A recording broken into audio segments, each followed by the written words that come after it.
FIFA say they will continue to pursue their president's plans to sell stakes in the World Cup.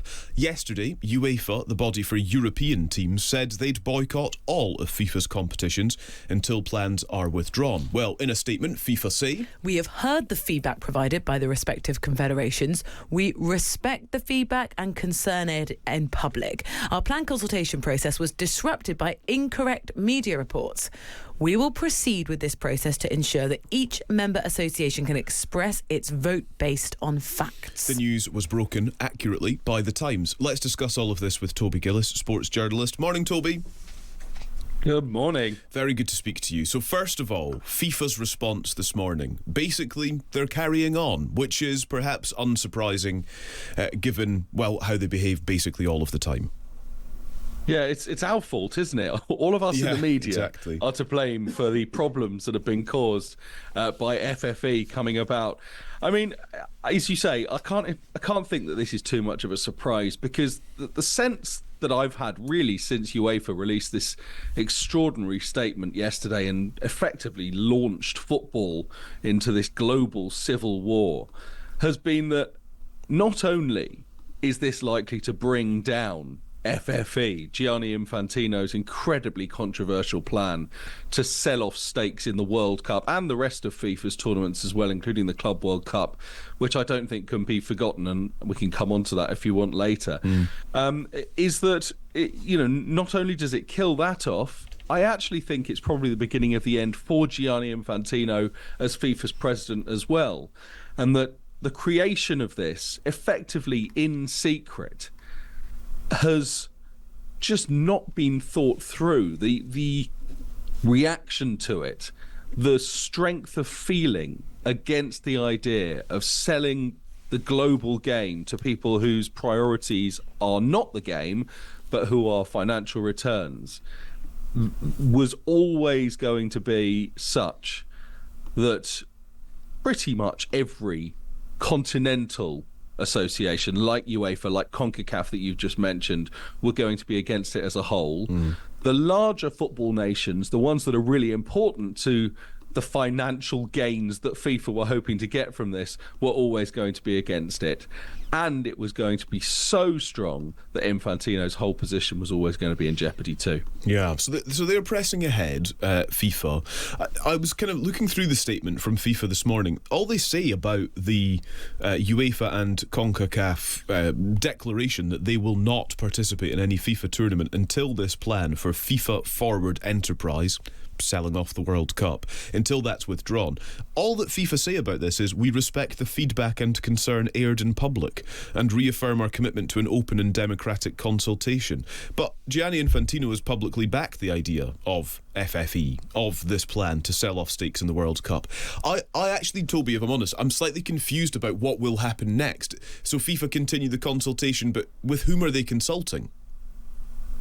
Yes, precisely my thoughts. Because the consultation's kind of happening. Nobody wants it. It's been had in public. I guess the consultation, they will believe, is a conversation where they can come back to UEFA and CONCACAF and everybody that doesn't like this idea and say, this is why the media reports are incorrect and how you've misunderstood it. And now what do you think about this idea? I mean, I think what happens next, to be honest with you, and is that the investors that have gone to Gianni Infantino and gone, yes, we like this idea, and here's the many millions / billions that we would be prepared to pump into it, would come back to him and say, okay, well, you've tried to deliver us this idea, but the promise was on the World Cup as we have just seen it. 2 weeks ago, it just finished.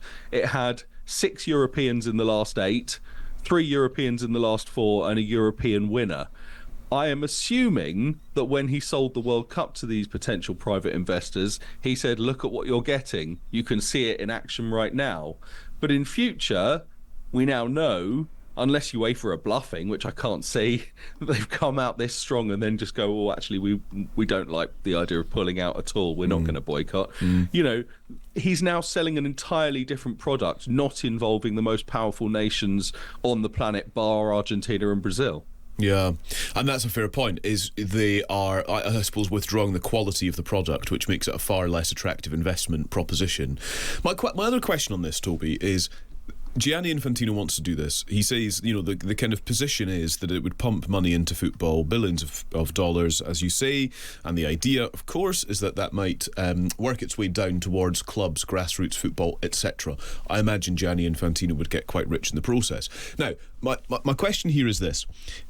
How does this, or how would this plan materially impact football fans who love football, who put the TV on to watch football, who buy tickets to go to football? Would they notice a change in experience?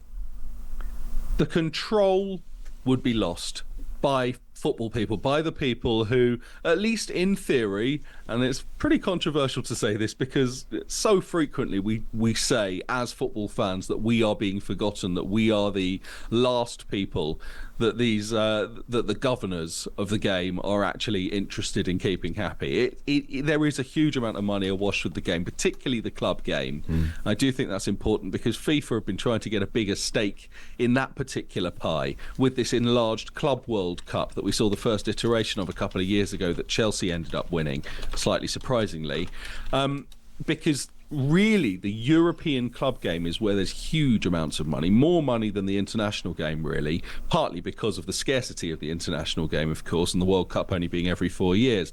But if the European clubs pull out of the Club World Cup, that jeopardises that even further. So I think that's an important thing worth adding here. This isn't just about the national teams, albeit that UEFA's statement talked about national teams that are their members rather than the club game, because I think that's probably a far more complex one for them to come out and make such a quick statement about.